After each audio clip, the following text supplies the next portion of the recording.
Bienvenue dans cette nouvelle vidéo de Lexical Info. Arrivée du groupe russe Wagner au Mali, Paris menace ouvertement Moscou. N'oubliez pas de vous abonner juste en bas de cette vidéo à Lexical Info. Paris a averti vendredi 12 novembre 2021, Moscou que le déploiement de mercenaires de la société paramilitaire russe Wagner dans la bande sahélo-saharienne serait inacceptable lors d'une rencontre ministérielle à Paris, selon un communiqué de la diplomatie française. La France ne veut plus reculer ni perdre le Mali, comme ce fut le cas de la Centrafrique. Les ministres français des Affaires étrangères et des Armées, Jean-Yves Le Drian et Florence Parly, ont lors d'un entretien à Paris, avec leurs homologues Sergueï Lavrov et Sergueï Shoïgou exprimé le caractère inacceptable que revêtirait le déploiement de mercenaires de Wagner dans la bande sahélo-saharienne, alors que la junte au pouvoir à Bamako menace de recourir au service de cette société privée russe soupçonnée proche du président russe Vladimir Poutine. Les deux ministres français ont réitéré leur message de fermeté quant au risque de déstabilisation régionale et d'atteinte aux intérêts de la France et de ses partenaires engagés dans la lutte contre le terrorisme au Sahel, insiste le communiqué. Ces derniers mois, les relations entre la France, ex-puissance coloniale et partenaire historique, et le Mali se sont dégradées après un nouveau coup d'État à Bamako, le 24 mai dernier.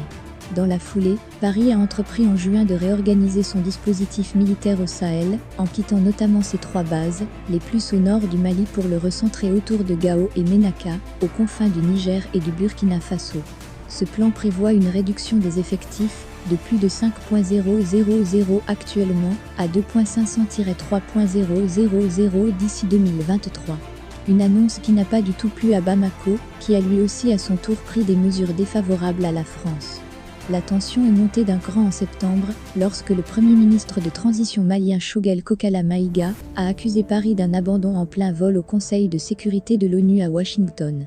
Avec cette baisse d'effectifs militaires français, les terroristes se sentent de plus en plus à l'aise au nord du Mali, a soutenu jeudi Sergueï Lavrov en recevant à Moscou son homologue malien Abdoulaye Diop.